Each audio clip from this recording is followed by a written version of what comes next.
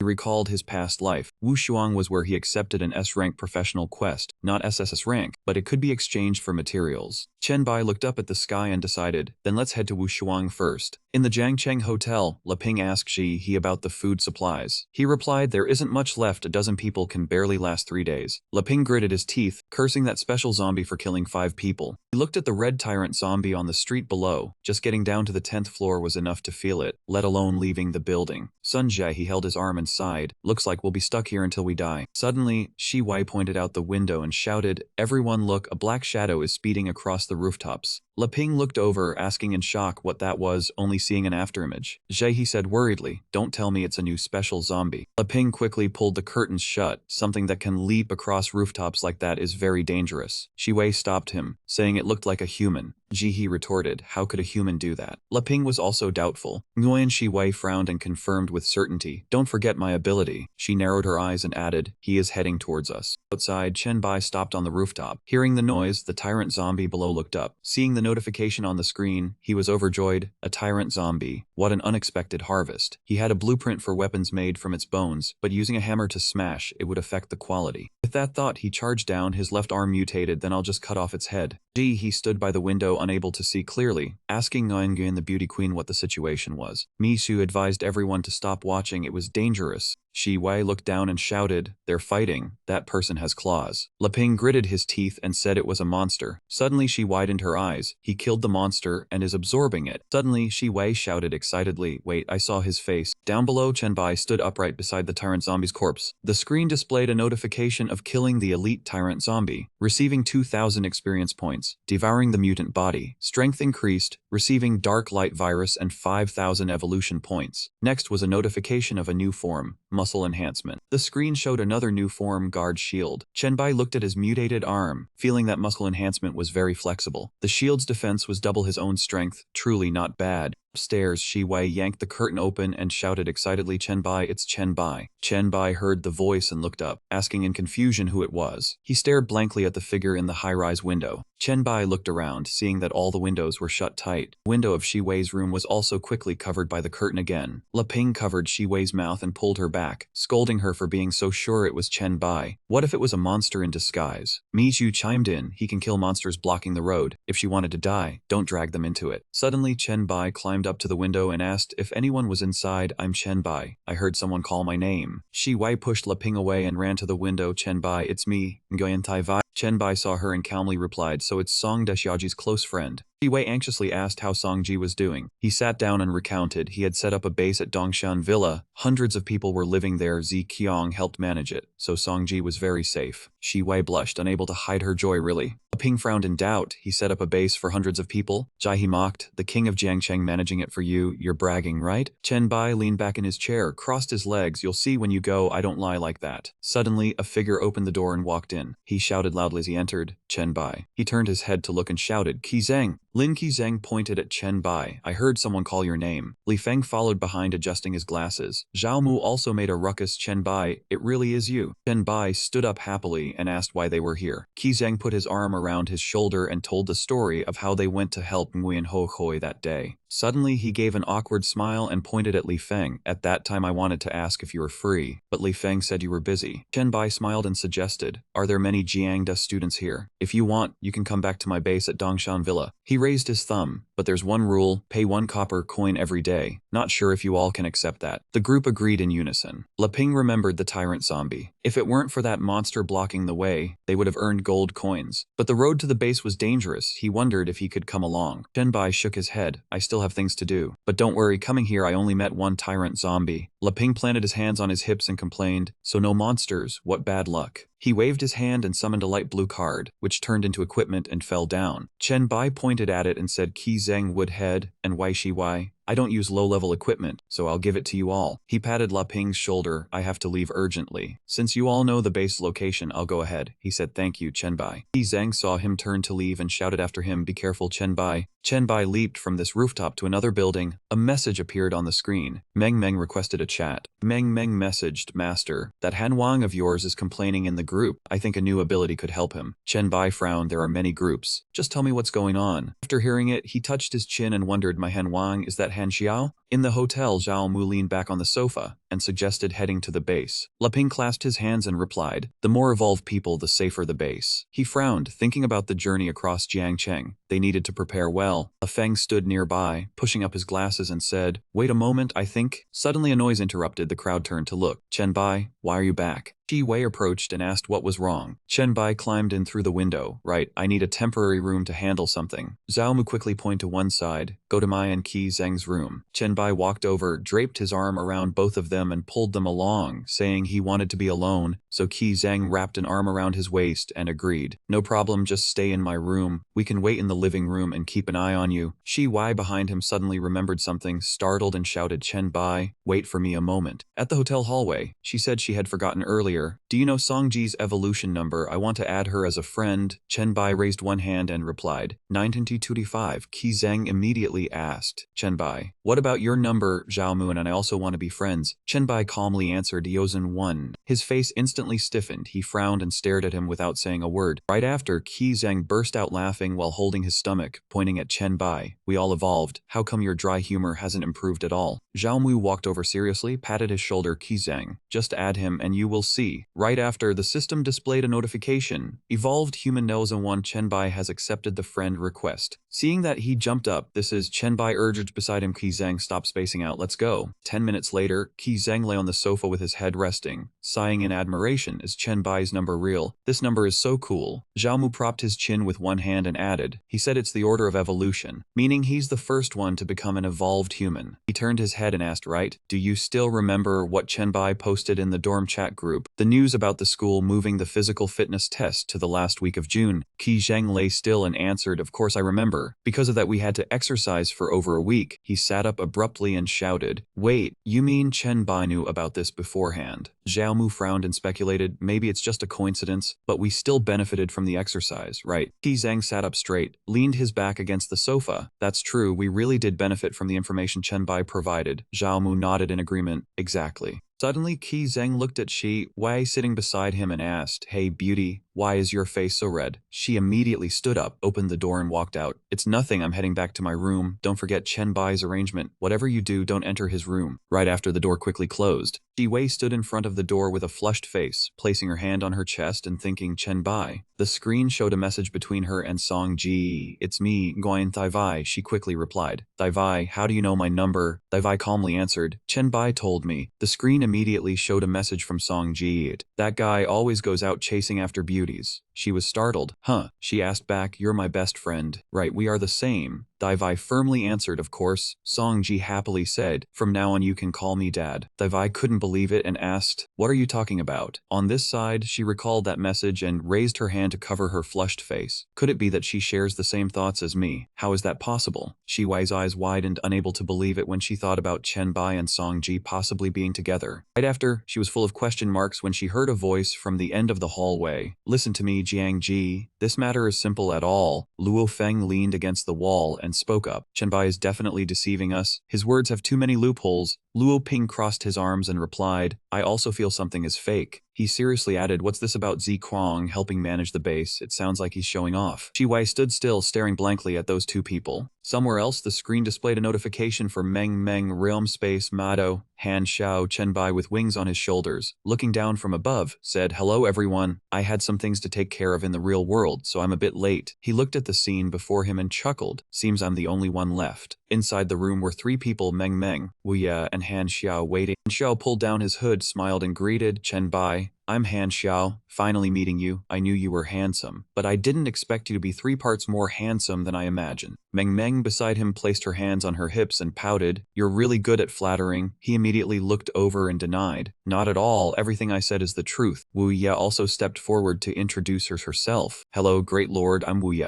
Meh. Meng said she could bring one more friend to join the group, and it just so happened I had a spot, my nightmare manifestation, materializing SS level fears. And Xiao heard this and frowned with a disappointed face, asking, so doesn't that make my S-level mental control the weakest here? Chen Bai put one hand on his hip and smiled. Your talent isn't enough, but your luck isn't bad. If you encounter difficulties like this the day after tomorrow. He looked at Meng beside him and added, Meng wouldn't be able to help you, because at that time she could only pull us into the Meng realm. Chen Bai explained, taking an item from the Meng realm and giving it to him as the core. That's the power that allows everyone to come to her house. Raise one hand and look toward Han Xiao and Wu Ye.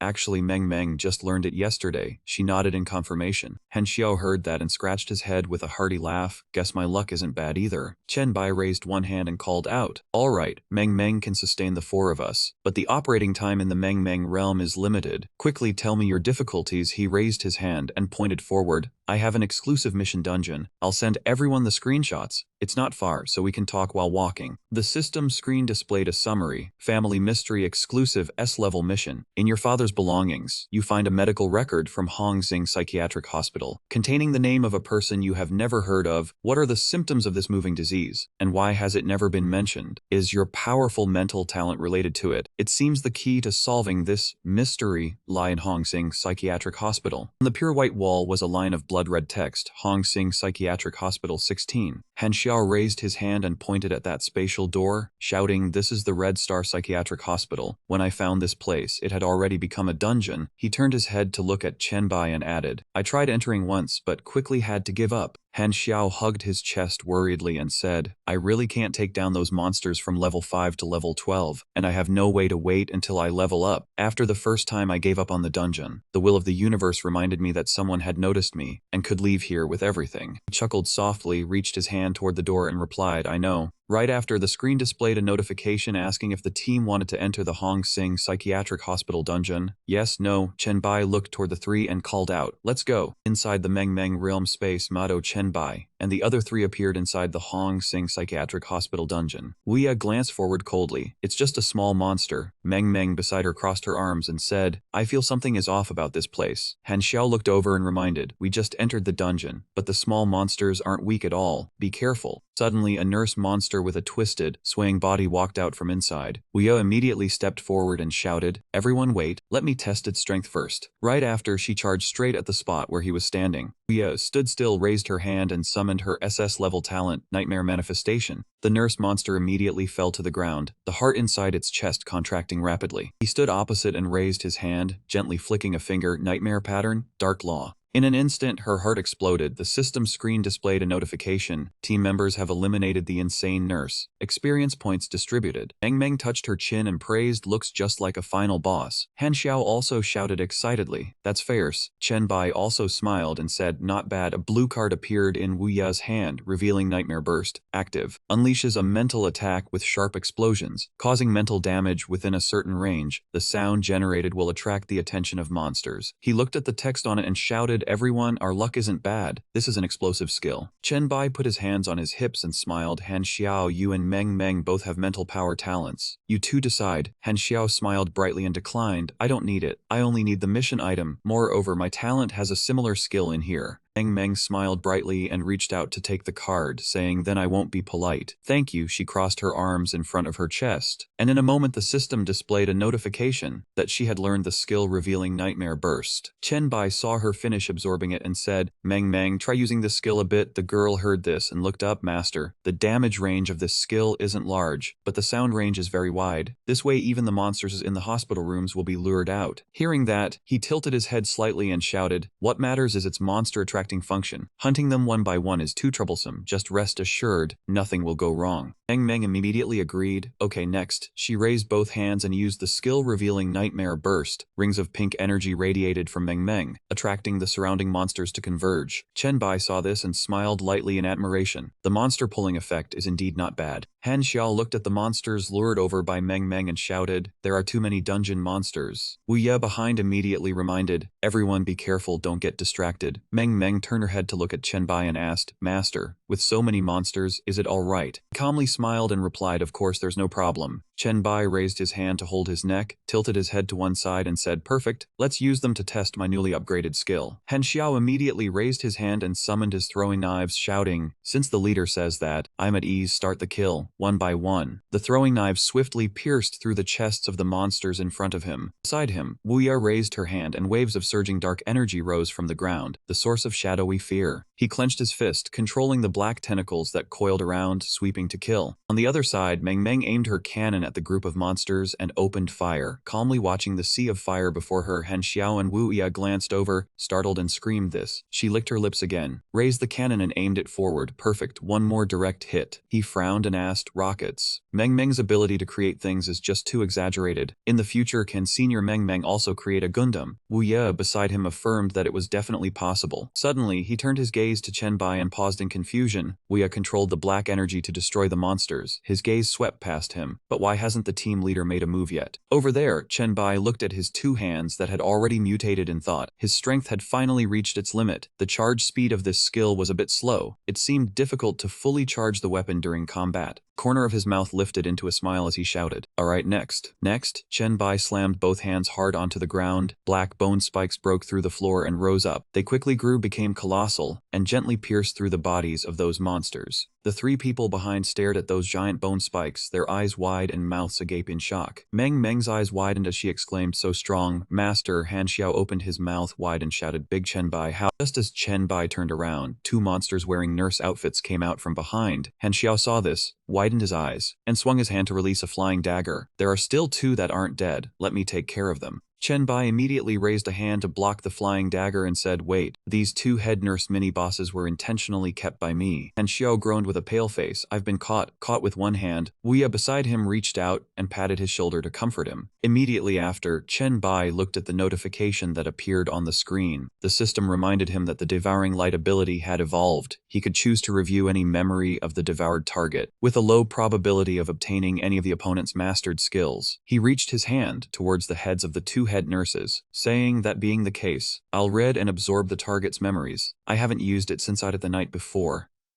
Within the memory, head nurse Kang was tied to a cross, screaming in terror, "What is this?" The memory flashed, she trembled all over and lay on the ground shouting, "Don't come over here. I beg you, don't come over here." The director with bright red eyes shouted, "Head nurse Kang, be quiet for a moment." Head nurse Kang's last memory was of infinite emptiness, along with a piercing scream. After that, the image blurred. The director reached his hand towards her head and muttered, "She's gone mad with fear. Why is her psychological quality so poor? I was still planning to offer her to my master. What a pity, since she's crazy. She can only be used as next month's sacrifice next." A female nurse looked over to comfort. "Head nurse Wang, don't be too sad. Everyone only refused to accept you because of what happened to head nurse Kang." She heard this and calmly replied, "I know, I also really liked head nurse Kang." Head nurse Wang remembered the scene of head nurse Kang lying on the bed muttering, 16, no muttering, "Such a good person, and beautiful too. Why did she suddenly go crazy?" Back in reality, Chen Bai frowned in confusion. 16, and there's also the demon's formation. I think I've got it. He frowned and thought silently, "When I was a demon hunter in my past life, I once heard that a certain mental hospital instance in Mado was related to demons. It could even summon demons. It's just a pity that my level back then had long surpassed the instance's limit. I only read related posts on the Evolution Forum, and didn't pay much attention to it." After that, Chen Bai walked over to the three and instructed, "Alright, let's go find Xiao for clues on the personal quest. Everyone be careful, don't split up." He looked straight ahead and said, "There might still be relatively powerful creatures here." Half an hour later, the entire hospital was shrouded in a quiet night. And Xiao walked up the stairs muttering, "The monsters in this building have all been wiped out. It's been so long and we haven't seen a single one. We've searched 3 floors already, no clues." Meng walked in front, looked up and said, "It's not like there are no clues at all." Wuya quickly walked forward and added, "The number 16 appears with a very high frequency." He looked forward and asked, "Forget 16 or 18. I just want to know why the instance boss hasn't made a move until now. Could it be that he's too scared to show his face because of Chen Bai?" At the end of the corridor, strands of red bone quickly gathered together, and a voice sounded, "Young man, you seem a bit crazy." Han Xiao quickly gathered his skill and shouted, "Who is it? Show yourself." A pair of monstrous legs with sharp claws covered in fresh blood walked out from the darkness. His eyes flashed with a bright red light as he introduced himself. "I am the director of the Red Star Mental Hospital. I am also the envoy sent by Solomon, the 16th demon spirit among the 72 pillars of demons." Han Xiao stammered in shock. "He's a demon?" Wuya also asked in confusion. "Envoy of the demon god." The director stared at the 4 noisy people. "Pretending to be calm won't do you any good. Becoming a sacrifice for my master is your only outcome. This girl, if you are willing to serve my master loyally and bear children for my master." He smiled a smile full of malice and added, "I can spare your life." Meng heard this, frowned and shouted loudly, "Don't even dream about it. Go have children for your master yourself." The corner of Chen Bai's mouth lifted slightly in ridicule. A low-level demon transformed from a human. "Aren't you being a little too arrogant?" Black energy emanated from his mutated arm. "If you really have the ability, show your grandfather what you've got. Don't play these pointless tricks here." The director raised both hands, bright red blood energy quickly swirled around, truly human, not knowing the height of the sky or the depth of the earth. Then I will make you all understand. He opened his mouth wide, raised his 2 arms, and shouted, "Look at the power my master has bestowed upon me." Immediately after, a phantom of the director's face enlarged and charged towards the 4 people. Han Xiao widened his eyes, held his head with both hands, and knelt on the ground. What is this terrifying feeling? Meng Meng also held her head, crying out in fear, "Master." Chen Bai frowned and cursed inwardly, "Damn it, I hate these mental power demons the most, always having to endure constant pressure on my spirit. Although my mental power isn't low, I don't have any mental abilities. Using it all would be extremely disadvantageous." He quickly accelerated and charged straight at the director. "It's better to end this quickly next." Chen Bai thrust his sharp claws into his body with his arm. The director bowed his head and shouted, "Well done." From his body, hellfire black flames quickly spread around. Chen Bai silently raised his arm, which transformed into a shield to block the attack. The director was all smiles and said loudly, "You do have some strength to actually be able to block it." He looked at him with contempt and said, "But you can't break through my hellfire black flames, and the result of that is being defeated by my mental suppression." Chen Bai's eyebrows furrowed, his face full of caution as he looked at the opponent. The director opened his mouth wide. "You're at a dead end. There's no way out now. In this deadly situation, just struggle and scream. Show me your desperate face." Suddenly, Han Xiao reached out and touched his forehead, letting out a soft laugh. A surge of blue energy radiated from his body, quickly dispersing the blood energy. Wu Yo looked at his own arms and asked, "The mental suppression, is it gradually disappearing?" Meng Meng, who was kneeling on the ground, also regained her senses. "Why didn't you use such an ability earlier, Han Xiao?" He touched his forehead and let out a soft laugh. "Although I don't know what happened, it seems that just by releasing a little of my mental energy, I can resist his suppression." The director opposite looked at him and shouted, "Han Xiao, so you are the descendant of the Han family, the bloodline of the master." A bright red light flashed on his body as he shouted, "Don't think you can just rely on your bloodline to resist mental suppression. Hellfire black flames can still turn you all to ashes." Han Xiao heard this, raised both hands, and walked forward. "Aren't you the master's dog? Why would you want to harm the master's descendant like this? Aren't you afraid the master will crush you to death?" The director frowned and shouted loudly, "It's just a family that wants to betray the master. If I kill you, maybe even be praised by the master, you all just become ashes in the hellfire." He tilted his head back, continuously gathering flames. "Hellfire." Wu Ye immediately charged forward. "Don't let him spit out the fire. Stop him now." Suddenly the director bowed his head forward and let out a sneeze. Seeing this, he immediately stopped. "Old man, have you caught a cold?" Han Xiao also asked in confusion if this was a new trick. Chen Bai, standing behind with his hands on his hips, spoke up. "The effect was slower than I thought. It seems your physique among the demon ranks isn't bad either." The director coughed continuously, looking at him, walking towards him and asking, "What have you done?" Chen Bai leaned close to him and replied, "Just a skill that makes the enemy sneeze continuously. It's just that I recently leveled it up." His voice continued, "This skill is called Cold Pneumonia Infection." The system screen immediately displayed, "Cold skill evolved, Pneumonia Infection. After releasing Pneumonia Infection on the target, it will enter the first stage within 1 second to 10 minutes, depending on the difference in physique between the 2 parties. In the first stage, all attributes gradually decrease, and 3 to 5 disease-like debuffs appear randomly. All spell casting and focus gathering will be affected by the sneezing effect, leading to inaccuracy, slowness, or..." Director coughed incessantly, denying it excitedly. "Impossible, how could I get sick?" Next, the system screen displayed a notification. Second stage, all recovery abilities reduced by 90%, causing difficulty concentrating. 5 to 10 disease debuffs appear randomly. Respiratory ability begins to decline. He couldn't stand steady, leaned against the wall and denied, "I am a high-level life form. How could I know?" Suddenly a notification appeared. Stage 3, loss of respiratory ability. Chen Bai looked down from above and smiled. "Not a bad effect. Even demons need to breathe, truly worthy of the large amount of virus points I used." Just as he fell, the notification sound rang out. The system reminded him of the defeat of the instance boss, Hellfire Envoy, with a temporary level of 12, based on combat contribution. He received 30,000 experience points. Just as he turned his head to look, the 3 people, Meng Meng, stood still, trembling all over. Chen Bai raised a hand and asked in confusion, "What are you guys doing?" Han Xiao covered his mouth and replied, "Bro, there's a virus." Meng Meng also covered her mouth and said, "Master, I don't want to catch a cold." Chen Bai chuckled at her words, reassuring her that if he did not actively release it, no one would be hit by the move. Meng Meng collapsed to the ground, panting heavily, and praised Chen Bai's skill as truly unmatched. Hearing this, he opened the system panel, telling her not to flatter him. The enemies were physically weak, which made them easy targets. and many monsters did not need to breathe. He turned to ask Han Xiao about the quest progress after receiving the stage clear notification and the guide video. Han Xiao quickly checked the screen, confused because there was no completion notice. Chen Bai laughed heartily, guessing there were still unfinished side quests in the dungeon, and urged everyone to go look for them. Chen Bai looked back, asking if anyone did not want to show their face when the video was broadcast to avoid becoming famous. Wu Ye covered her face, asking the leader to hide her face. Meng Meng hugged her knees and did the same. Han Xiao smiled with clasped hands, asking to keep his identity secret. Chen Bai suggested checking what the boss dropped first before looking for side quests. At that moment, a notification appeared on the screen. Evolver Chen Bai led the group of Meng Meng, Han Xiao, and Wu Ye through the Red Star Mental Hospital Dungeon level 512. The guide video has been uploaded and a viewing fee is required. Di Qiang was sitting on the sofa when she saw the video appear on her screen. The three other main players were equally shocked when the video appeared. In another room, Li Feng braced his hands on the ground, smiling with a hidden meaning. On the screen, a figure with a concealed face, whose arms had transformed into sharp, cold claws, radiated an incredibly powerful aura. Li Feng and Leping were silent, but Mitsu was the one to break the silence, asserting that even with the face hidden, those clawed hands were unforgettable, and it was definitely Chen Bai. Shi Wei crossed her arms, her lips curling in a sneer, and asked sarcastically why the two of them were as quiet as clams, when earlier they had been so bold as to call Chen Bai a con artist. Li Feng's expression soured, his suspicious gaze fixed on the screen, wondering to himself if Chen Bai was supposed to be at the hotel. He quickly composed himself, rationalizing that the video only proved Chen Bai's strength. There was no evidence of the base he had mentioned. Hearing this, Leping found it reasonable, stood up and said worriedly that it was even more frightening if that were the case, and warned everyone to think carefully. As Leping spoke, a terrifying image formed in his mind of Chen Bai manipulating and controlling others. He wondered if Chen Bai was luring everyone to his base to nurture himself, which would be the scariest thought. Shi Wei could not hold back, stood up to question them, criticizing the two for their prejudice against Chen Bai, even though he had shared the equipment, saying their stubbornness was truly frightening. With that, Shi Wei quickly operated her screen, confidently telling them to watch the video she had just sent. As soon as she finished speaking, a horrifying scene appeared on the screen. A massive red creature with mouths all over its body was devouring corpses. Mitsu gaped in horror, asking what kind of monster it was. Shi Wei calmly explained that Song Ji had sent this video to her. Li Feng and Leping were also completely shocked after watching. Li Feng was speechless. The screen then showed a scene in the Jiangcheng Villa area. Song Ji appeared, introducing this wall of flesh and bone protecting the settlement, eating only corpses, then jokingly said the monsters probably got scared to death. Song Ji turned the screen towards the base, and the people around her greeted in sync. She continued, saying the Universe's Will video was quite expensive. She could only afford 10 minutes, but it should be enough to film the view from the foot of the mountain to the summit. Song Ji quickly entered the base and introduced it. The foot of the mountain was crowded. You could join for just 1 coin a day, but anyone causing trouble would be in danger. Passing through the green, shaded building area, she excitedly said the mountainside was where her relatives lived, and an entertainment area was coming soon. She sat on the ground to film a panoramic view of the buildings, happily introducing this as the villa area at the summit, which was also her home. She emphasized the summit was very safe and normal people could not enter. Through the screen, Shi Wei and the others could clearly see the base's surroundings. Song Ji then talked about her initial accommodations, worrying that even though Chen Bai had not made a move yet, it was only a matter of time because he was too lustful. Saying this, Song Ji blushed shyly and quickly said her goodbyes, inviting everyone to the base. She said she had to go into a dungeon to level up her physical stats, or else she would not be able to handle Chen Bai. Mixu then teased Shi Wei about asking Song Ji how many women Chen Bai had, making her blush and unable to lift her head. Shi Wei covered her face, snorted softly, and regretted sending the video before watching it herself. Li Feng cut off her thoughts, admitting there was no problem now. He had not expected Chen Bai to be that formidable. Li Feng was trying to justify that he was only mentioning a few possibilities when Leping jumped in to interrupt, frantically telling Shi Wei she could not be Chen Bai's woman. Hearing this, Shi Wei irritably asked what he meant. She had never intended to be. Leping missed the point, rambling on that Chen Bai was too charming with many women around, so she would definitely not like him. At that, Leping's face flushed with shyness, a hint of affection gleaming in his eyes. Then he confessed his feelings, asserting he only loved her. In the face of such a deep sentiment, Shi Wei raised her hand to stop him, coldly refusing and threatening him not to come closer. She firmly stated that who Leping wanted to pursue was his business, but she had already refused him countless times. Her gaze was cold as she looked at Leping, reiterating that she had absolutely no feelings for him, and he should stop wasting his efforts on liking her. At the same time, in the 4th floor of the Red Star Mental Hospital dungeon, Chen Bai had just defeated the twin director, and thin strands of silk rapidly extended from his arm, latching onto that man's body. System notification suddenly appeared. This creature contained special bloodline atoms, and he could choose to continue devouring or expelling. Absorbing it would affect the black light virus and his body. Chen Bai found it interesting, muttering to himself that this type of demonic creature contained the bloodline of a devil, then decided to expel it while his hand continued to drain nutrients from the director. The system accepted the request, displaying a notification that he had devoured a special creature and received 500 evolution points for the black light virus. Simultaneously, the ability to absorb the target skills was activated, earning the air rank skill, Demon Fire Clone. Tube of red liquid appeared in Chen Bai's hand as the system announced the bloodline atoms had been expelled into an item. The detailed description stated, "This is the weak bloodline essence of an A-rank devil, used for devouring, requiring sufficient mental strength." Holding the tube of liquid, Chen Bai still found it hard to believe, so this was a bloodline atom.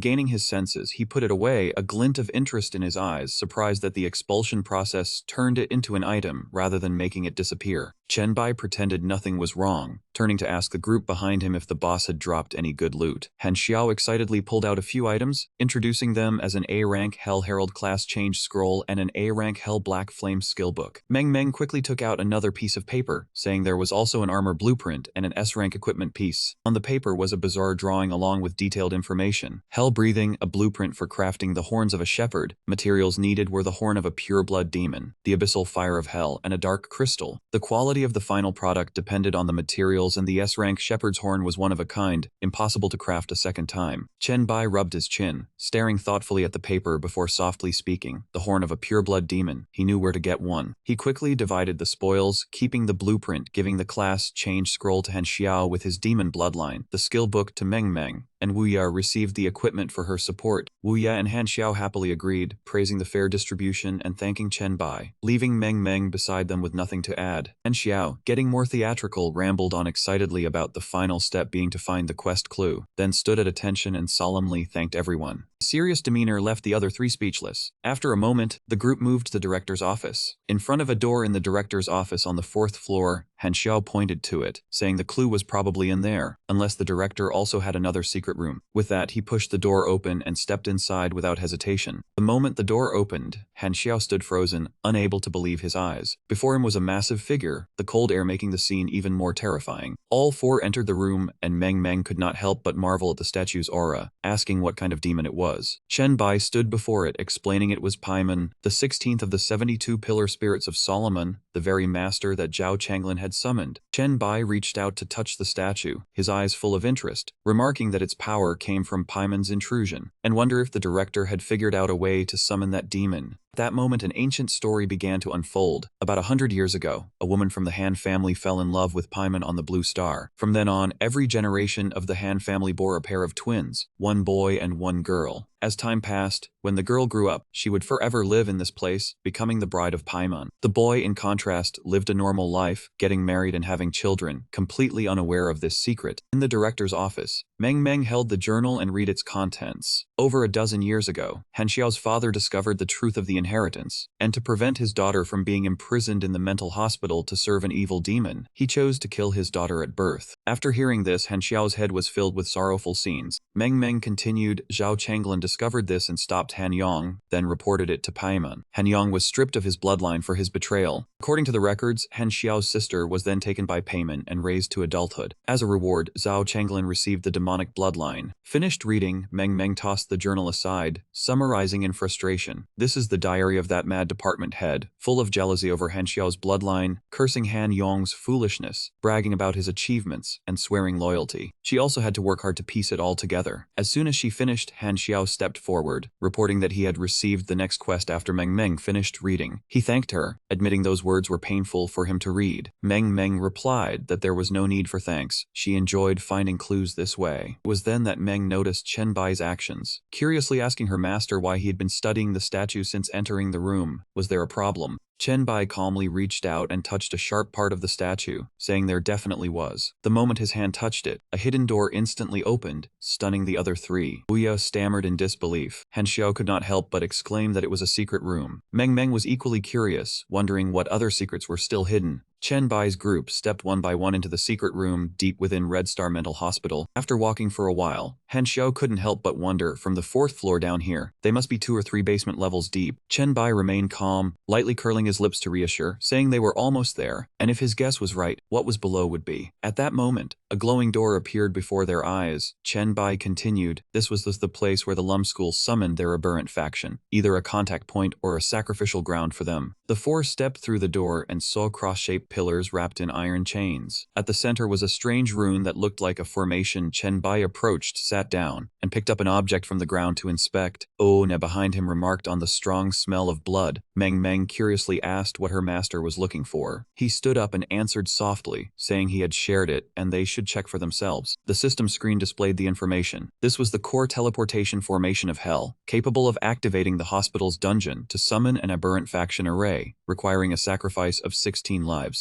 The system warned that the item was unique. The summoned demon god would be limited to level 12, and the dungeon difficulty would rise to Hell level. Han Xiao exclaimed in surprise about summoning a demon god, and Oh Na was also shocked. Meng shouted excitedly, Master, if we summon a demon god and kill it, we'll hit the jackpot. Chen Bai looked at them with doubt, saying he was only level 8, and asked about their levels. The 3 of them admitted to much lower numbers. He made a throat-cutting gesture, mocking that if they summoned it, they would die instantly. A level 12 demon god against a bunch of low levels with no gear. What could they possibly fight it with? Han Xiao laughed and rubbed his head, saying they had Chen Bai, which embarrassed him. He explained the huge difference between a demon god and a demon god with the fallen bloodline, saying they needed to reach the level cap and obtain a profession before returning. Ona turned to Meng and reminded her to bring her along next time. Meng playfully winked and promised to prioritize her. After that, they all went back to the surface. Meng asked what everyone wanted to do next. Han Xiao pondered, then raised a question about the later generation demons and the demon's sister, wondering if they would suddenly appear when the apocalypse came. Chen Bai answered that he didn't know where they came from, but they definitely existed, then asked in return about Han Xiao's father before the apocalypse. He replied that their relationship wasn't close, he was just an ordinary man. Han Xiao looked a bit sad, saying his father had nothing special about him, except that he became an unusual zombie. Oh, Nikli caught the key point, asking if he meant a demon zombie, saying that was really strange. Han Xiao hurriedly explained that it had nothing to do with demons. He recalled his father turning into a plague zombie with blue-purple patches. The feeling of panic made him dare not touch him, so he was forced to quickly master the ability to control objects with his psychic power, treating it as his father's final lesson. Chen Bai asked about the plague zombie. Han Xiao thought the problem came from the chemical factory where his father worked, and his colleagues also showed strange signs. Chen Bai fell into thought about the chemical factory, then suddenly suggested Han Xiao take him there. When they reached Mado, Han Xiao agreed immediately. Ona suddenly spoke up, asking about his abilities. Chen Bai encouraged her to speak up, so everyone could discuss it together. After the discussion concluded, Chen Bai was satisfied because this time he had gained a clue about the Plague Lord's mission. He returned to his room to rest, and while half asleep, he heard continuous coughing. Realizing he was in a hotel in Jiangcheng, room 03 on the 15th floor, everyone was lying around coughing violently. He panicked and asked what was happening. While helping them onto the sofa, Chen Bai asked what happened, because they had entered the room even though he had released a virus to prevent accidents. The 2 of them said they had over 20 negative buffs. All attributes had returned to 0, and asked if he had an antidote. He reassured them that the virus was removed and their attributes would recover, telling them to rest while he stepped out for a bit. At that moment, Shi Wai called out loudly, warning that man Lak Bin actually wanted to kill him, which surprised Chen Bai and made him curious about the reason. She explained that it was because he and Li Fong didn't believe in the safe zone, and after asking Song Ji to verify it with a video, she had unfortunately met with an accident. A moment later, Shi Wei recounted the entire story to him, and that was what had happened. She told the details after being rejected. He yelled Chen Bai's name and charged forward, wanting to kill him, thinking all the trouble started when he appeared. Chen Bai asked in confusion what kind of logic that was. Shi Wei commented that he was just a brainless fool. Shi Wei recalled the scene then. Lak Bing left in a rage, and she would have been ruined by him if Song Ji hadn't protected her. The coughing continued from the room. Shi Wei firmly stated that she would have been destroyed by him without that protection. She spoke with a cold, weary tone about the days she was trapped in the hotel with him, which felt like 5 months, then admitted that Chen Bai was now very strong and was glad that Song Ji was still alive. After that confession, the surrounding space suddenly fell silent. A moment later, as they were about to enter the room, Shi Wei asked if Lak Bing would die in the virus trap. Chen Bai reassured her that the virus would usually weaken him, but couldn't kill him outright. Shi Wei stammered, suggesting there was a way. Chen Bai curiously asked what she planned to do. Shi Wei coldly replied that she hated him to the core and wanted him to die with his eyes open. Just as the door opened, two figures appeared clearly before the people inside. Lak Bing's eyes were bloodshot with anger when he saw Chen Bai and Shi Wei kissing. After hearing the whole story, Chen Bai suggested a kiss would be enough to provoke him. Shi Wei agreed, thinking that was enough. This was her first kiss. Time passed quickly. 2 days later, Chen Bai was moving nimbly through the forest. He jumped from branch to branch in the Wuseung mountain forest when he heard a call notification from Ziqiang. Chen Bai stopped, looked at the screen, and asked what was up. Ziqiang sat with her legs crossed, reading a report that their people had picked up Shi Wei and the others along the river and were heading back. He praised her. She tossed the paper aside and added that the Evolution Forum was buzzing about a mysterious chat group of top experts called the Pioneers. Ziqiang cast a sharp glance and asked if this was true. Chen Bai looked towards the distant city, answering that it was chat group number 1, and asked if she had forgotten the advertisement from a few days ago.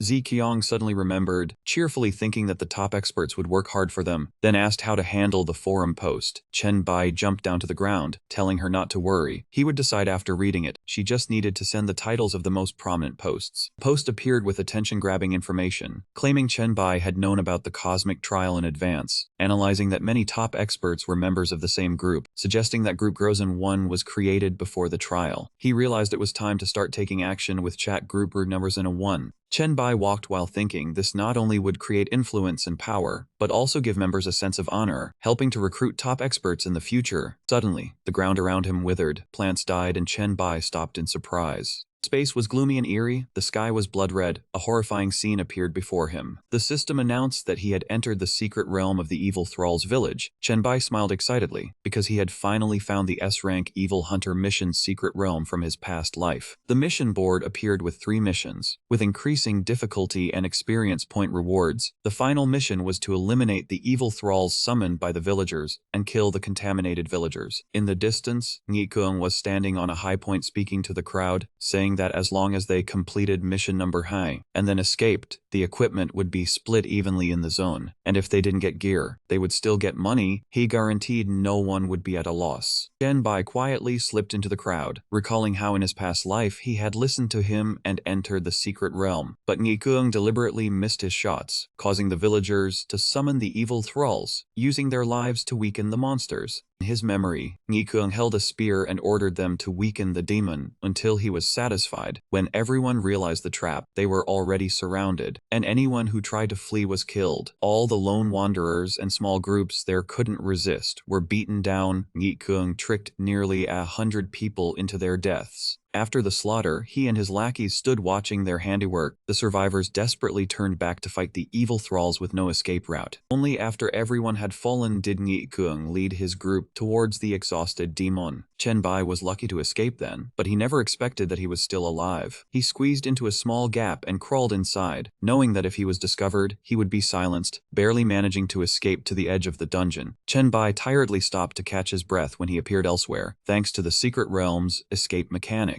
Suddenly, a dice appeared above his head, catching his attention. What a coincidence! Right before he fell out of the dungeon, they had killed the demon and started dividing the spoils. Space System's digital screen flashed with continuous notifications, reminding the user that points had been credited for the items, including the level 5 Demon Hunter class change quest scroll, and that the total score was 100. Right after the item appeared following the notification about receiving the level 5 Demon Hunter job change quest scroll, he proudly held the item in his hand and flopped to the ground, slapping his forehead and bursting into laughter. Those people trying to use the point crediting function to trick the cannon fodder and set traps had ultimately lost the best spoils, which was truly heavenly justice. Chen Bai quickly left to avoid being chased by that group of people. At the outskirts of Wusuang, the village secret realm, on the small road outside, that group was frantically searching, forcing him to leave Wusuang and find a new place to live. Recalling the past made him chuckle lightly. A pity he couldn't see the expression on Brother Kwang's face at that moment. Muttering to himself, Chen Bai suddenly stopped, looking up as if he saw something. In front of him was a horrifically deformed corpse. A contaminated villager had died, meaning there were people in the secret realm. Chen Bai slowly approached, looked closely, then exclaimed that, in his past life, Tran Yiquang should have killed the demon to clear this first secret realm about 2 months from now, but there was no need to worry about someone getting ahead. He still felt puzzled, wondering who had discovered this secret realm so early. During the battle, Yiquang and his companions were continuously slaughtering in the central area of the secret realm when the system sound announced that Mission 2 was complete, and they received experience rewards, and could leave the secret realm at the edge of the village. Hearing this, Yiquang looked at his brothers and happily said that Truong Long's judgment was correct. Completing Mission 2 allows them to leave. Let's go, brothers, we'll come back to kill the boss next time. Suddenly, one person pointed outside and shouted, Brother Kuang. Someone came in. They rushed towards Chen Bai, who calmly approached and asked, what are you all planning to do? Chen Bai brushed past Ni Kuang, glanced at him briefly, and asked, so I'll take over this boss then? You all don't mind, right? He forced a smile and replied, no problem, feel free. The question in his mind was answered. Chen Bai smirked and said, so it's Brother Kuang. Didn't expect them to discover the secret realm this early. Ni Kuang didn't care much, looking at him and warning, be careful, that's a level 11 demon boss. Chen Bai waved his hand while walking deeper in, sighing. Thanks for the reminder. Take your time leaving. No need to see me off. A huge monster appeared before him, looking down at him with contempt and sneering. An amusing insect. Seems you're not afraid of me. Or maybe you're about to die, so you're calmly accepting it. Hearing this, he lightly smiled, closed his eyes calmly, and spoke softly. I just forgot that it's been a long time since I faced a lone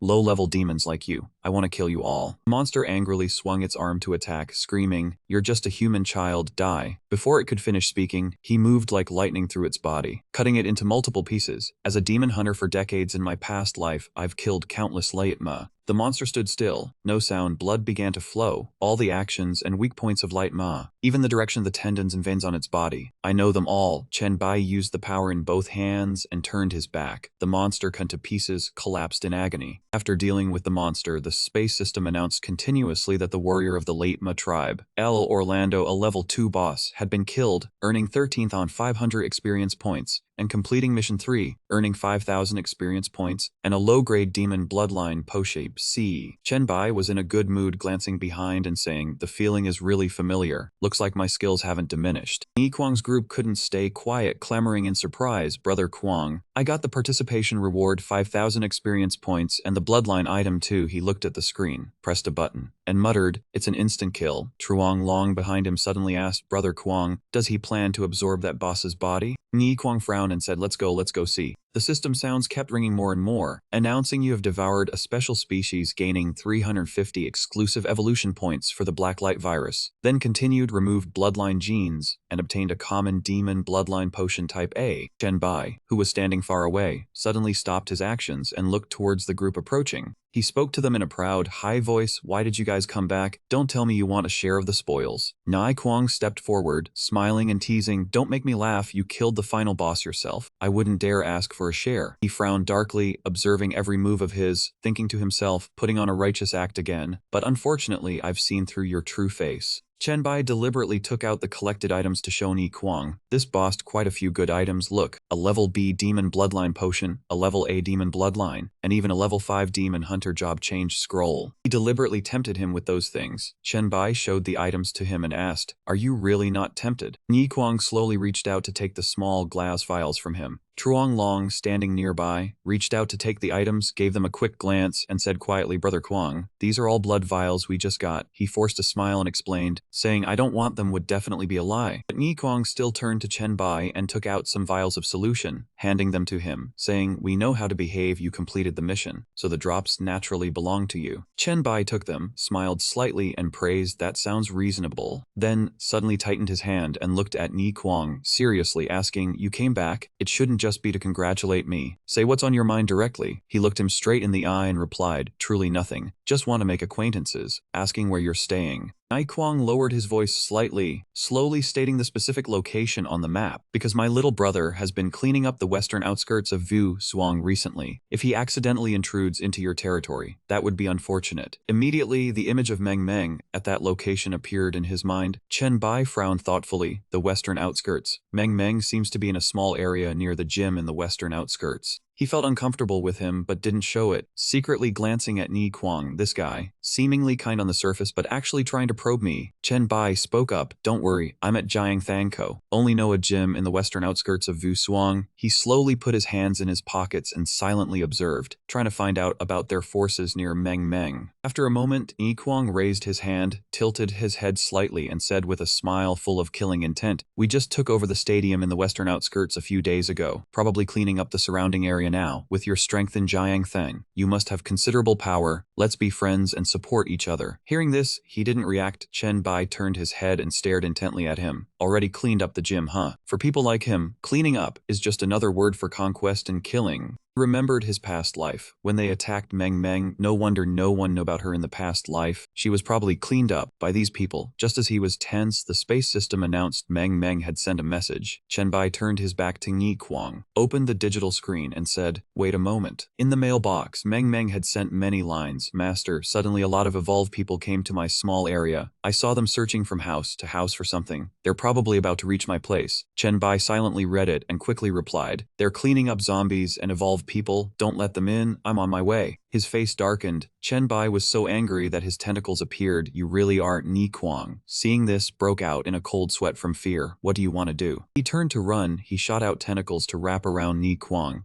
Chen Bai used his tentacles to wrap tightly around him, silently reading his memories. Evolution devour, memory received, fragmented pieces couldn't identify the Kim Hai International small area where Meng Meng lived, nor the specific location of the gym. Ni Kuang's crowd, seeing the terrifying scene, fled in panic, shouting, "Run." He smiled lightly at those people and muttered, "Looks like there should be one survivor left to lead the way. The one who warned me about the boss seems to know a lot." On the other side, under a gloomy, dark sky at a large mid-rise building, Meng Meng stood inside holding a stick, defending the main door. Western outskirts of Wusuang, Kim Hai International Community, Building 16. Outside there was continuous banging on the door along with voices. "Anyone there? Open the door." A man standing outside kept knocking incessantly, threatening, "I'll count to 3. If no one agrees, we'll just go in directly." Meng Meng trembled, clutching the stick in her hand, trying to scare them off. "This place doesn't welcome you. Go somewhere else. If you try to break in, don't blame me." The group outside sneered, looking at each other and taunting. "So it's a woman inside. Little girl, have you thought of a tough way? Little sister, don't worry. Get ready, we're coming in." Sweat covered her face. Meng Meng angrily shouted, "Get lost." As soon as she spoke, a huge sound wave echoed across a wide area. The 3 people outside didn't have time to react, their ears deafened by the sound wave, their eyes wide with fear. Inside the house, the wooden stick in her hand fell to the ground and rolled away. Meng Meng used too much power, exhausted, and collapsed to the floor, coughing continuously. She looked at the blood in her palm, worried. "Damn it, this skill requires enough physical strength to sustain." Just over a second and my voice broke. "My strength is drained." At this moment, the quiet outside space drew Meng Meng's attention, but there was no movement with her mental strength. She should have at least them unconscious. The silence around the house was eerie. Meng Meng's continuous coughing echoed everywhere. Those people were injured but still had the strength to report to others. "Brothers, meet at floor 12 of building 16. There's a girl attacking with mental power. My team is dead. Come and capture her. With such a strong attack, she probably can't use it again for a short time." After receiving the report from their comrade, the quiet time quickly passed. 10 minutes later, Meng Meng tiredly leaned against the wall. A series of loud bangs hit the door. Meng Meng, red-faced and out of breath, glanced at the trembling door. "Here they come again. It seems I can only risk my life." The door, after a while, couldn't withstand it and was kicked open. The group waiting outside quickly entered. A few people poked their heads in, saw Meng Meng sitting there, and gleefully shouted, "So it's a little beauty? Why are you sweating so much? Little sister tired, huh?" The henchman behind looked at her and asked, "Why aren't you screaming this time? Such a pretty figure but screaming so badly. Let big brother come save you. Girls shouldn't shout." They quickly surrounded Meng Meng. Cornering her, she tried to stand up and stay alert. "With the little physical and mental strength left, I can probably cast one more hellish black flame." Right after, Meng Meng shouted at them, "All of you die." A dark purple smoke appeared, causing the group to hurriedly run away. Hellish black flame. But after a moment, the dark smoke also gradually dissipated. Meng Meng was exhausted, panting heavily, and fell straight down but still tried to get up. Master was right. The 4 attributes must complement each other. It's not good if one attribute is too high. After running outside and waiting for the smoke to clear, the group entered again, saying, "Brothers, the little girl seems to be out of strength. Hey beauty, obediently kneel down and die. Pick one." He struggled to get up and crawl away, thinking, my head hurts so much, I feel like I'm about to pass out. Meng used all her remaining strength to crawl towards the glass door as fast as possible. No, I don't want to fall into their hands. Seeing her actions, the group got more excited and exclaimed, no need to ask, the girl has chosen death. Call all the brothers, let's go have some fun. They continuously reached out to grab Meng and pull her back, saying, stop her, this bitch is still resisting. They made dirty moves. She desperately tried to resist but failed. Help me, as Meng cried out in vain. From afar, the figure of Chen Bai was speeding towards her. Someone help me. He quickly rushed straight at the glass door, smashing through it and jumping inside the house. Chen Bai did not hesitate and delivered a series of straight kicks to the faces of those who were restraining her. He quickly gathered Meng into his arms, as those people had already been kicked away by Chen Bai. She gave a weary smile, leaning against him and speaking softly, Master, you came. I am sorry, Meng has not mastered her skills well. I almost... Before she could finish, Chen Bai interrupted to comfort her. You are not to blame, you did very well. Do you want to rest for a bit? Leave the rest to me. He furrowed his brow, his sharp gaze fixed on the group, and declared in a low voice, you dare to bully my disciple? Today, not one of you will leave here alive. Chen Bai gently set Meng down on the sofa. The people outside the door looked him over, judging him. Why is there another one here? Does that little girl still have reinforcements? One of them shouted loudly, never mind, brothers, kill him. He did not realize that Chen Bai's body was now shrouded in a layer of killing intent. He charged into midst of the group, his movements unpredictable, as if flesh and blood could not touch him, and one by one they were sent flying. Chen Bai quickly knocked one of them away, his body slamming hard into the wall, leaving a deep indentation. Chen Bai calmly looked toward the door, and the entire room fell into an unnerving silence. He asked, is there no one else? Suddenly, a weak voice sounded from behind him, catching his attention. Master. On the sofa, Meng was writhing, her face pale and covered in cold sweat. She whispered, I feel so uncomfortable, please stop. Chen Bai walked over and sat down beside her, observing her. Exhausted physical strength and mental overload causing headaches and hallucinations. Meng grimaced, her voice full of fear. Master, where are you? He gently grasped her trembling hand. Chen Bai pressed Meng's hand to his cheek, his other hand gently patting her in comfort. Meng, Master is here. The moment he let his guard down, a person suddenly appeared from behind, sneering and swinging an axe fiercely at Chen Bai. But before he could get close, he was pierced through by a sharp object that rose from the ground. Chen Bai said softly to reassure her, do not be afraid, Master will protect you. Chen Bai's arm transformed, and he pressed it firmly to the ground, gathering his strength. Countless sharp objects rose from beneath the earth, piercing through the group from before. No one will be able to harm you anymore. An hour later, Chen Bai looked at Meng, who was sleeping soundly on his lap. Her complexion had regained its rosy color. On the floor, shadows of people lay motionless everywhere. Suddenly, a hand slowly opened the door to the room. Hearing the noise, Chen Bai became alert. Zhang Long poked his head in from outside the door, laughing. It is me, Mr. Chen Bai, it is me. Chen Bai glanced at him and then turned back to soothe Meng. Since he had already come here, he asked a calm question. Does that mean Chen Yiqiang's team has been completely wiped out? Zhang Long knelt down on the ground, nodding, yes, Mr. Chen Bai. As you instructed, I thought of a way to lure him here for you to deal with. Now, none of Chen Yiqiang's trusted men remain. Chen Bai gave a slight smile and continued, so, are the rest of them your friends and family? He was startled by the sudden question. Zhang Long's face twisted in a terrifying way, his voice trembling. No, Mr. Chen Bai. I have no relatives or family, only a wife and child. The reason is that I possess an A-rank investigation talent, which is why Chen Yiqiang threatened my family to force me to join. Zhang Long choked up. If my talent was mediocre, my family would have been harmed just like my neighbors and friends. Chen Bai mused, I understand. You have a good talent, and you are the only one who warned me to be careful with that boss. I am very grateful.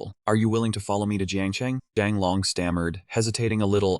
Chen Bai gave a faint smile, but it exuded an indescribable pressure. It is fine if you do not want to. I am not Brother Qiang. I do not like to use power and schemes to force people. Zhang Long, I will respect your choice. He spoke up awkwardly. Of course I am willing. My hesitation earlier was because there are still many people in Chen Yiqiang's settlement who were taken as slaves like my family. Chen Bai reached out to open his space storage. I can take them in. However, bringing many people directly back to Jiangcheng would be very difficult. How about this, you stay in Wuzhuang for now to stabilize the situation. Took out a red medicine test tube with a slightly puzzled expression. Chen Bai tossed the test tube to Zhang Long. This medicine is a gift for you. It can help you increase your strength. I have sent you a friend request. You can contact me once the situation stabilizes. At that time, you can decide whether to develop in Wushuang or come with me to Jiangcheng. Zhang Long received it with both hands, his face full of joy. Thank you. After he left, Meng was still sleeping soundly on the sofa. Chen Bai sat beside her, called up the system, and opened his storage. He stared at the system panel with a thoughtful gaze. The thing I gave the medicine to Zhang Long turned into this form? His gaze was fixed on the newly appeared mutant mask. He propped his chin on his hand, thinking carefully. I remember when I put the items into the storage in the secret realm, there were no signs of mutation. What I put in at that time was the class change quest scroll and the demon bloodline potion. A series of items and potions were placed in different slots. Chen Bai moved his hand slightly as if measuring something, then tried moving it to another position to see, glanced at the potions and then at the mask. That was the demon bloodline potion. It seemed like the eyes of the mask were always looking toward the potion, as if wanting to devour them. Chen Bai pulled out a pile of potions and took the mask with him. These low-quality bloodline potions are useless to me. Might as well use them to feed it and see. After all, it is a treasure that Lai Du wanted to obtain. Who knows, after feeding it enough, it might unlock some useful functions. With that thought, he stuffed one potion after another into the mouth of the mask. 5 minutes later, only a satisfied burp came from the mouth of the mask. Chen Bai looked at it with a bit of helplessness. Already full? This money-draining thing. All that bloodline potion for just one meal? Fine, since it is a special grade treasure, it is normal for it to eat a lot. A moment later, to Chen Bai's surprise, the mask spat out a mutated item that looked quite strange. He picked up the paper, muttering in complaint. Does this thing eat and excrete through its mouth? What did it spit out? Do I have to clean up after it too? Really? When Chen Bai picked up the item, the stat panel immediately appeared. This is A+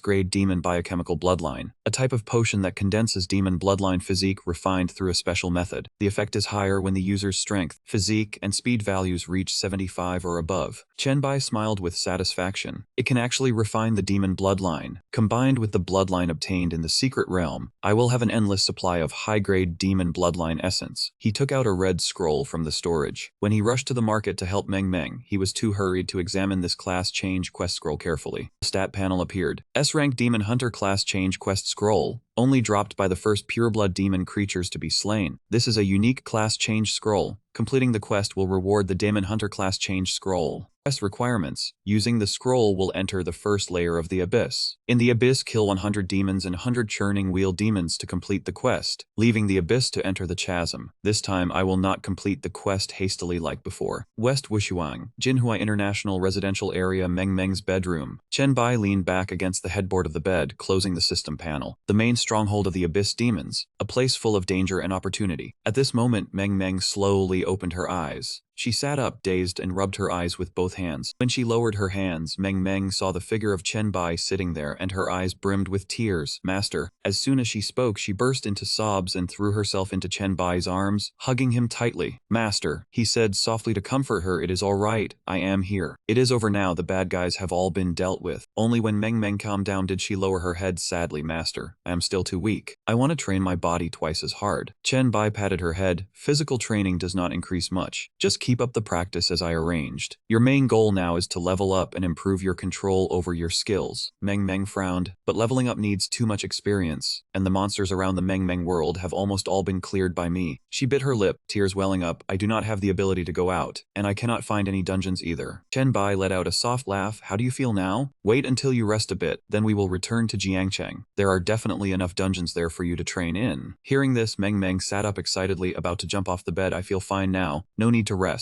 Let us go now, to Jiangcheng. Chen Bai suddenly grabbed her wrist. Wait. He gently picked Meng Meng up. At the pace you can walk on your own 2 feet, we would not reach Jiangcheng in a month. Chen Bai carried her and lightly jumped out of the window. Hold on tight and close your eyes. If the pressure is too much, pat me. The two of them thus leaped from rooftop to rooftop. After a while they arrived at a desolate forest. Chen Bai carried Meng Meng and jumped from branch to branch. Wushuang Outer Mountain Area, Secret Realm Village entrance. The two landed. Strangely, the surrounding vegetation was withered in an eerie way. Prompt. Entered the Ghost Faith Village Secret Realm. The two advanced deeper inside. Meng Meng looked around, marveling. The scenery changed in an instant. So this is a secret realm, Chen Bai explained. One of the differences between a secret realm and a dungeon is the entrance. Only a secret realm entrance has an entry prompt. For an evolved human, getting lost in a new secret realm is extremely dangerous. Meng Meng nodded, her eyes seeming to sparkle as she looked at him. I remember. Master knows so much. So, should I lead the monsters next? Chen Bai stopped and turned to look at her. This is not the Meng Meng world. Every use of your skill is extremely important. It is safer near the entrance. Wait for me here. No sooner had he spoken than Chen Bai dashed forward, lightly leaping over the stones. He quickly took down the group of demons. The quest had unexpectedly changed. No longer a simple demon elimination, but defeating all demons and dark priests. The reward was no longer bloodline potions. potions. Could it be that he could no longer obtain bloodline potions? Chen Bai used his special ability to move quickly, taking down one enemy after another in an instant. Regardless, he should take down the boss first. In the misty rain, the mountains outside the city, the village secret realm, the central plaza, Chen Bai landed on a wall. Below him was a group of strange people performing a ritual to sacrifice to a god. Trin Tri saw him and shouted loudly to the others, "There's an intruder." He tightened his grip on his weapon, laughing cunningly. The intruder would become a sacrifice for the demon. Suddenly Chen Bai disappeared from the wall, leaving Trin Tri momentarily stunned. Suddenly Chen Bai appeared behind him, using the evolution ability Vanishing Wrap to bind his body tightly. Trin Tri struggled with all his might, but it was completely useless. The remaining ones simultaneously drew their swords and surrounded Chen Bai. As their swords slashed down, he conjured a shield behind him to block all the blows. The system notified killed the Dark Ritualist dungeon boss. Level 15, received 45,000 experience. The creature has a special blood factor, choose to absorb or expel. Absorbing may affect the black rope virus and the main body. Chen Bai looked at the stat panel and laughed with delight. I can still use the devouring evolution to strike at the demon bloodline. Then I won't be polite anymore. He slammed his hand onto the ground. Countless sharp spikes appeared and pierced through the demon's body. Chen Bai collected the corpses. A prompt appeared, grade C demon bloodline potion extracted. The mini-boss indeed also dropped a bloodline potion, same tier as the boss. He glanced at the two corpses in his hands, analyzing. Elite monsters can drop bloodline potions, but normal monsters cannot. That makes sense. If they didn't, it would be abnormal. In the misty rain, the mountains outside the city, the village secret realm, the entrance, Meng Meng sat on a rock dejectedly looking inside. Her master already killed the boss, and also killed many mini-bosses and elite monsters. She pouted and thought, master wouldn't forget about me, would he? I'm not doing anything and not getting any experience. Even just taking me to touch the boss would be fine. Suddenly Chen Bai's shout startled Meng Meng. Meng Meng prepared her skill. He ran while giving orders. Use the maximum area of effect destruction skill you can. Don't worry, they're not full health monsters. With your mental strength, it shouldn't be a problem. Though she didn't understand what was going on, she still obeyed. Okay. Having said that, Meng Meng opened her mouth wide and let a maximum range sonic wave toward the incoming corpses. The system panel jumped continuously, prompting killed level 10 contaminated villager, experience plus 250, level 12 village woman, experience plus 400, level 1 traveler, experience plus 300. Level 14 Butcher, experience plus 500. Level 10 Farmer, experience plus 300. She stared at the stat panel, unable to hold back her admiration. Level increased, gained 2 free attribute points. Reminder, all monster elimination quests have been completed. You may choose to leave at any time. Meng Meng looked at Chen Bai and jumped up with joy. Master, I'm level 6.5 now, so much experience. He chuckled lightly, I'm level 9 too now. She jumped down from the rock and hugged Chen Bai, thanking him profusely. Thank you, master, for pulling monsters for me. I love you, master. Suddenly a notification sounded, prompting that a video call request was initiated through private chat. Chen Bai looked at the notification for a few seconds before quickly pressing accept. His expression turned serious as he looked at the screen and asked, "What's wrong? Your face looks a bit off. What happened?" On the other end, Ziqiang had her arms crossed on the table, her brows furrowed. Master, we need your help right now. A demon spirit claiming to be the god of trade has appeared in the residential area. Chen Bai pondered for a long time, a face gradually emerging in his mind. The god of trade. He seemed to remember something, a flash of surprise on his face. Liu, why did he come to the residential area? Ziqiang swallowed her saliva. Shocked, she asked back, you know him? The gloomy purple ground, bare trees, the outer city area outside the secret realm. Ziqiang appeared on the screen. It's a long story, but I'll make it short. After a day at the settlement, Liu came to find me, offering to invest in an A-rank city building order. She explained the condition is to establish a goblin merchant guild at the best location once the city is built, and to be exempt from taxes for life. Chen Bai rested his chin on his hand, looking thoughtful. High-rank city building orders are extremely rare. A city recognized by the Universal will has many convenient functions. This investment is all benefit and no harm. After hearing what he said, she clicked her tongue. Wonderful. I thought the same. But there is one question. The city building order can't be used at just any time. It must be used immediately. He offered a solution. The A-rank city building order quest will attract monster sieges, which is hard for the current settlement to handle. But you don't need to worry. I'll be back within a day. Ziqiang was surprised, so she asked, then should I delay for a day to wait for you to come back and accept the investment? Chen Bai carefully declined, reminding her, that is an investment Li Du made for you. Besides, I've already accepted other investments. Ah, right, you can praise Do more, and mention me to him a bit. She happily agreed. Understood. You can rest assured. He conjured a floating card and called out, Meng Meng, come over here quickly. She replied playfully, coming right up, master. Inside the card were the equipment he had prepared. These are all the equipment to boost your constitution. Find the suitable ones to maximize your strength. She was surprised but politely replied, okay, master, but which ones should I choose? Shenbai glanced at her, smiling as he suggested, there's urgent business at the base that needs handling. I'm afraid you won't be able to keep up when I'm running at full speed. Meng understood and nodded vigorously. Fine. She equipped all the items and said, master, I'm all equipped now. My constitution's over 30 now, with a lot of defense points. Shenbai gave a thumbs up. Well done.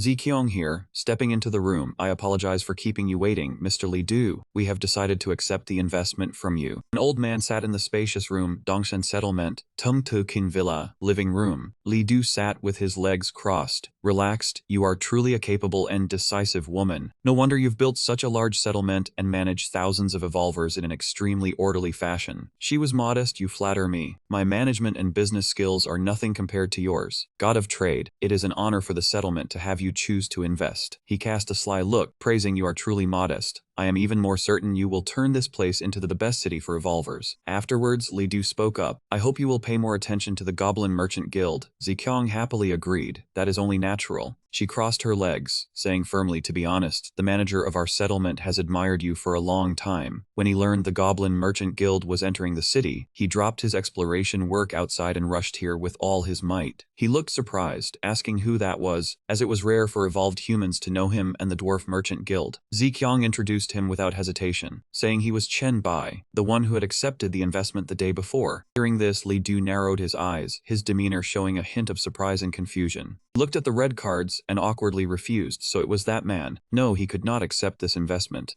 Ziqiang asked sadly, could he not make the investment? Li Du quickly replied, it was not that. He just had not expected that brat to be the manager of this settlement. With him there, this would be more suitable to use. Seeing the red card, she widened her eyes in surprise. A city founding order, the gold one. He threw the cards towards Ziqiang and said, that was right, this was the S-rank Golden City Founding Order, an A-rank city building quest. For that brat, there would certainly be no difficulties. Li Du added seriously, if he returned in time, they could even have a chance to obtain an S-rank siege monster. A system screen appeared. Li Du sent you the S-rank Golden City Building Investment Quest. She read the text and asked hesitantly, this was. A long line appeared on the system screen again. Investing in the S-rank Golden City Founding Order. Quest description after 1 day of preparation. At the center where the city founding order is used, all surrounding monsters will have their strength enhanced and will continuously attack the establishment location. The siege lasts for 5 days. Hold out to complete it. The reward is an area with a radius of 10,000 meters recognized by the Universal Will, an additional golden rank city founding order. Accept. Ziqiang picked up the card, examined it carefully. This range was much larger than the A rank. Li Du's eyes lit up, reminding her, the danger increases too. What do you think? Dare to accept this investment? She looked at Li Du confidently. Of course, with Chen Bai here, I have nothing to fear. Time passed, and 1 day later, Ziqiang looked towards the direction where a person was jumping from tree to tree. At the Dongshan settlement, villa area, large rooftop. Chen Bai was holding Meng in his arms, saying, we came back later than I thought. The monsters had gathered in numbers, so we had to clear the path. Ziqiang ran over happily to greet him. It was good that you came back. He looked at Meng and said, let me take her to the bedroom, then I will hear the situation from you. Ziqiang recounted the current situation as they walked. The city defense gate had less than 20 minutes left. We have deployed 3 defense lines. The area bordering Jiang City is the priority. We have also prepared several city protection plans. Inside a formal room in the villa area, the bedroom, she looked at the girl and said, this is all the preparation we have right now. He praised her, you did very well. Ziqiang picked up a black suitcase and handed it to him, adding, this is the remaining plague equipment from the sewer dungeon. Chen Bai wrapped his arm around her waist, softly thanking her, choosing you was the best decision I have made. Ziqiang sat on his lap and replied, being chosen by you is also the luckiest thing for me. She confided, actually I am very nervous, but seeing that you still have the mood to carry a girl back, I feel much better. He slowly explained, she is not someone I brought back, she is my disciple. Her talent is no less than mine. Chen Bai placed his hand on her back, reassuring her, later call Song Ji to take care of her, and remember to report immediately when she wakes up. Meng was sleeping soundly, but he affirmed that she was the key to protecting the settlement and could not be neglected. Ziqiang nodded obediently, yes I understand. Chen Bai picked up the suitcase and left. Let us go, it is time to meet those siege monsters. She followed happily, yes sir. A horde of monsters was gathering outside the forest, turning the whole area red. They were numerous, of all sizes, concentrated at Dongshan Mountain, right at the foot of the city wall. Chen Bai tilted his head to observe and then concluded, this is the attack from the S-rank City Founding Order quest. He pondered, in his previous life when establishing Chenbai it was only B rank, the number of monsters compared to this S rank was. Beneath Chenbai's feet were countless monsters gathering, blackening the entire area. He smiled without a trace of fear. One could say it was a world of difference. Earlier, when Monster Siege was 3 minutes away, below was a horde of monsters. Above appeared a silhouette looking down, concentrated at Dongshan Mountain, at the foot of the city wall. Zi Qiong was holding a small child in her arms, whispering, "Everyone concentrated at Dongshan Mountain. We are about to face a monster offensive for 5 days and 5 nights, but there is no need to worry. Hark those gathered at Dongshan Mountain. We are about to face a monster offensive for 5 days and 5 nights, but do not fear." She shouted to reassure everyone, "We have the strongest city walls in the world, the most abundant resources, and the most stable reinforcements." Ziqiang told the public, "We have over 100 comrades with B-rank talents." She looked to another side, nearly 10 masters with A or S-rank talents. Then she strongly emphasized the final point, "We even have 2 masters with SS-rank talents." Ziqiang emphasized again, "We do not have to worry about failure, because 5 days from now we will own the best and largest territory in the world. At that time, you who protect the city will be able to enjoy the convenience of the infrastructure at discounted prices." Hearing this, everyone happily agreed. She shouted out a call again. "There is only 1 minute left. Is everyone ready to start harvesting money and experience?" Everyone enthusiastically answered in unison, "Ready." Chen Bai looked at her and praised, "Well spoken, very commanding." Ziqiang gently replied, "Thanks to you and the little girl you brought back, I feel very confident." He turned to look at the little girl and ordered, "This child's telepathy and loudspeaker talents are not bad. Take her to a safe place." Chen Bai turned to a girl and asked, "Lu Li, how is the livestream preparation?" She replied playfully, "As you instructed. I have chosen the highest quality livestream camera provided by the Universal Will." Chen Bai turned towards the monster horde, saying, "Good, it is time to start the livestream." Lu Li answered briefly, "Yes." A flurry of lively comments appeared as the monster siege was 1 minute away on the Evolved Humans forum. Live broadcast of the city building with an S-rank Golden City founding order in Jiang City. This is truly sensational, and it costs a gold coin to watch. For sure, it must be the boss that we all teamed up to defeat that dropped the D-rank city founding order. No, it is real. Oh my god, so many zombie monsters. Does anyone know where this is? If they build the city successfully, I will definitely go settle there. Why are they from the east? He counted down to himself, 5, 4, 3, 2, almost time. When the final number rang out, it was also the moment the opportunity arrived. 1-0. The city defense preparation time had ended. The monster horde suddenly changed color, becoming more ferocious. They had been enhanced. A system notification appeared, "Siege begun." Leng Shuang said regretfully, "They get enhanced even as the siege starts. What a shame. We should have killed some unenhanced zombies early on." Ziqiang modestly explained, he knew about the monster enhancement long ago, but he said the experience and copper coins from enhanced monsters are more. Chen Bai did not hesitate to jump down into the midst of the surrounding monsters. He flew down, thinking to himself, the zombie attributes are tripled, but the copper coins and experience are also tripled. Chen Bai grabbed a monster's head and applied his plague infection strength. A system notification appeared, plague combo 5 out of 5, all attributes plus 15, and applies a debuff to those who come in contact. With a single wave of his hand, he was able to send 3 monsters flying. The associated function of the plague infection, cooldown time is 5 hours. A swarm of monsters was beaten into a pulp by him, spreading plague at a dizzying infection rate, causing long-term corrosion damage and attribute reduction. Chen Bai fought and observed at the same time, praising the skill as excellent. Although the damage level was not high, the strong infection capability combined with attribute reduction would make this defense much simpler. He looked at the infected monster group and said, "Where is this mental shock coming from?" The infected zombies were piling up, and the other zombies were also distancing themselves from them. Chen Bai quickly realized,